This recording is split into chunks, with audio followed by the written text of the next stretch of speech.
S4 शून्य हैं तो लेमडा 4 S4 के साथ जो बैठा है उसे भी शून्य पे सवार करा दो।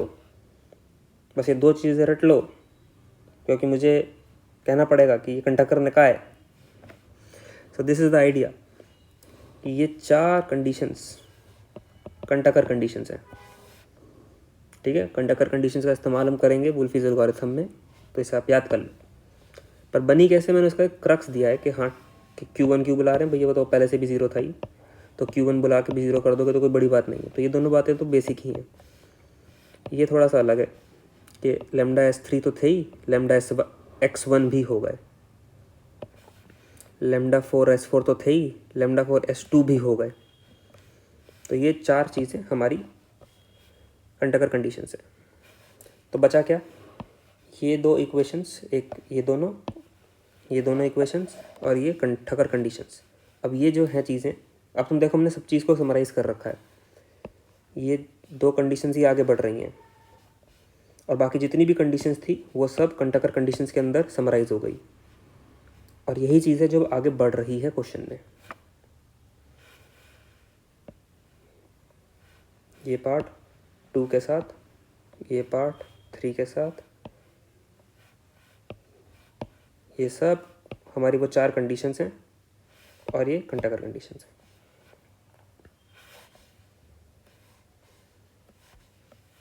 Four x one lambda 1 lambda 2 minus lambda 3 equal to 2, 4x1 lambda 1 lambda 2 minus lambda 3 equal to 2। अभी ये v1 v2 को थोड़ा सा नेगलेक्ट करो। क्लियर है, दिख रहा है?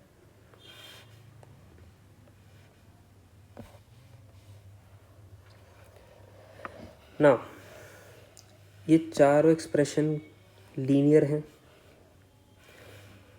ये जो यहाँ से इस पार्ट में हम एंटर कर रहे हैं, ये वाला जो पार्ट है,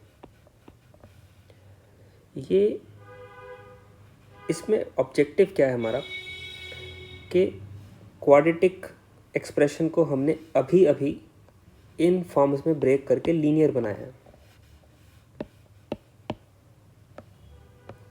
तो ये वो लीनियर एक्सप्रेशंस हैं।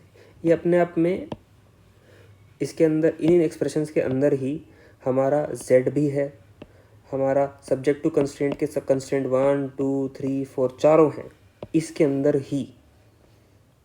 ठीक है ना, ये सब उसका समराइज्ड फॉर्म है जिसके अंदर सब आ गया है, कंडक्टर कंडीशंस अलग से यहाँ पे। तो अब मैक्स z में ये इन्होंने अपनी तरफ से, ये पार्ट है, मतलब प्रोसीजर है, एल्गोरिथम है इसका, कि हम max z with v variable एक इंट्रोड्यूस करेंगे सेल्फ। ठीक है, v1 और v2 दो स्लैक वेरिएबल्स इंट्रोड्यूस करेंगे विद नेगेटिव साइन। फाइन, तो ये रे v1 और v2 जो इंट्रोड्यूस करेगा, इसमें ही क्यों करें, इनमें भी कर सकते थे, इनमें क्यों नहीं किया? रीज़न इज कि इसके अंदर इतना एक्सप्रेशन तो था क्वेश्चन से पिछले जो हम लेके आ रहे हैं, इसमें कोई स्लैक वेरिएबल थे नहीं इन दोनों एक्सप्रेशंस में।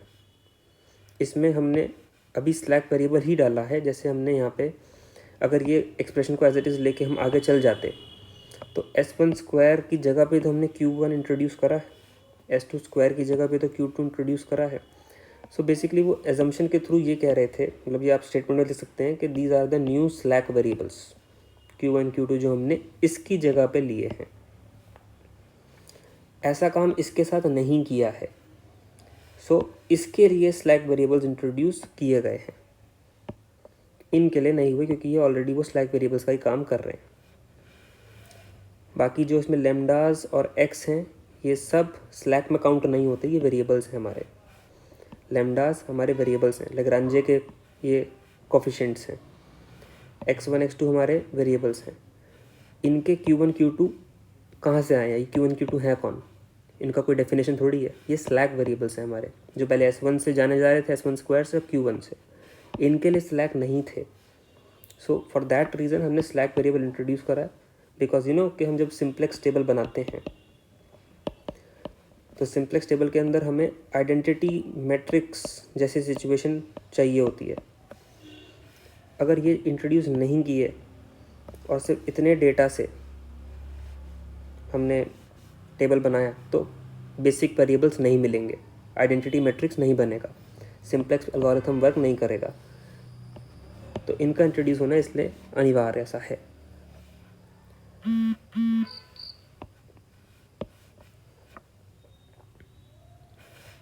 ठीक, आगे बढ़ सकते हैं। ये वाला पार्ट थोड़ा सा समझने वाला है कि हमने ये क्यों इंट्रोड्यूस करे हैं, इन्हें नेगेटिव साइन क्यों दिया है। अच्छा, Q1 Q2 को इग्नोर कर देना, क्योंकि वो बस दिखाने का एक तरीका ही होता है कि हाँ ये भी हमारे स्लैक वेरिएबल्स हैं लेकिन इनका कोफिशिएंट 0 है, that's why they are not playing any role. V1 V2 है तो हम मैक्सिमाइज़ करना चाहते हैं अपने फंक्शन को, क्योंकि फंक्शन हमारा नेगेटिव साइन में, इट मीन्स कि हम V1 V2 की वैल्यू ऐसी ढूंढ रहे हैं जो 0 या 0 के बहुत पास हो, क्योंकि मैक्सिमम कोई नेगेटिव वैल्यू तो तभी होगी जब वो 0 के ज़्यादा पास होगी। तो उस इंटेंशन से हम आगे बढ़ रहे हैं कि ये वैल्यू नलीफाई ही हो जाए, ऐसे V1 V2 मिले जो बहुत 0 के बराबर हो। ऐसे सिचुएशन में जो x निकल के आएंगे वो हमारे ऑब्जेक्टिव वैल्यू को सूट करेंगे जो हमारे ओरिजिनल क्वेश्चन की है। टेबल देखो, टेबल से थोड़ा समझ में आएगा, लेकिन ये वाली चीज़ याद रखना, ये इस्तेमाल में आने वाली है हर जगह, इसलिए हमने बनाई है। ये सिंप्लेक्स टेबल है। वेरिएबल्स कौन कौन है? x1 x2 lambda 1 2 3 4 v1 v2 q1 q2। इनकी वैल्यूज़ क्या हैं? 4, फिर लैम्डा 1 और लैम्डा 2 की 1 1, लैम्डा 3 की -1, लैम्डा 4 की 0, v1 की 1 और बाकी सब 0। एज इट इज़ मैंने सारी वैल्यूज़ पुट कर दी। हमारे जो CJ हैं यानी कि कॉस्ट ऑफ ऑब्जेक्टिव फंक्शन, वो सिर्फ v1 और v2 के हैं, विच इज़ -1। तो v1 v2 के ऊपर -1 बैठ गए, बाकी हर चीज़ 0। b यानी कि इज इक्वल टू के इधर लिखी हुई टर्म्स 2 3 4 2 लिख दी। बेसिक वेरिएबल कौन बना रहा है? देखो कौन सा टेबल आइडेंटिटी मैट्रिक्स का है। तो v1 v2 q1 q2, v1 v2 q1 q2। अगर यही v1 v2 इंट्रोड्यूस नहीं हुए होते तो केवल यही दो होते वैल्यूज़ यहाँ पे, बाकी के और देखो कोई और आइडेंटिटी मैट्रिक्स के अंदर बन ही नहीं पा रहा, ये माइनस में है। तो इसलिए v1 v2 का इंट्रोड्यूस करना ज़रूरी था ताकि वो एक आइडेंटिटी मैट्रिक्स का पार्ट बन सके और हम शुरू कर सके अपना सिंप्लेक्स प्रोसीजर। यहाँ पे स्लैक नहीं है ये, आई रिपीट, ओके, क्योंकि माइनस साइन है यहाँ पे। ठीक, सो फार हम पे ये डेटा है, बिल्कुल वही प्रोसेस है जो हम सिंप्लेक्स के लिए करते हैं। सबसे पहले क्या किया? ZJ माइनस CJ, जिसे मैं डेल्टा J से रिप्रेजेंट कर रहा हूँ। डेल्टा J मतलब ZJ माइनस CJ। अगर सिंप्लेक्स नहीं पढ़ा है तो पहले सिंप्लेक्स पढ़ के आओ, ठीक है ना, क्योंकि ये चीज़ें after you know the basic तब करो ये सब चीज़ें, ठीक है। सिंप्लेक्स अगर आता है वेल एंड गुड, पढ़ लो, वरना पहले सिंप्लेक्स पढ़ के, क्योंकि सिंप्लेक्स यहाँ पढ़ाएंगे तो और लंबी हो जाएगी वीडियो। तो सिंप्लेक्स अप्लाई करने के बाद, सिंप्लेक्स अप्लाई मतलब कह रहा हूँ ZJ माइनस CJ निकालने के बाद ये सब वैल्यूज़ निकल के आई। अब हमें पता होता है कि हमें ZJ माइनस CJ की जो वैल्यू है वो ग्रेटर देन 0 चाहिए होती है, वो हमारा ऑप्टिमम सोल्यूशन होता है। तो यानी कि जो भी नेगेटिव होगी, मोस्ट नेगेटिव वैल्यू, हम उसको पिक करेंगे और वो हमारा एंटरिंग वेरिएबल बनेगा। That's the idea. So it logically looks कि -5 मेरा सबसे बड़ा नेगेटिव नंबर है। इट मीन्स कि लैम्डा 1 जो होगा मेरा वो एंटरिंग वेरिएबल होना चाहिए था। But in the first table I take -4 and x1 को मैंने एंटर करवा दिया। अब ऐसा क्यों किया मैंने? क्योंकि यहाँ पे आती हैं कंटेकर कंडीशंस। देखो हमें देखना क्या है, कैसे देखें इसको, कि मैंने देखा सबसे पहले मोस्ट नेगेटिव कौन? -5। तो मैंने लैम्डा 1 को पकड़ लिया। अब लैम्डा 1 जो है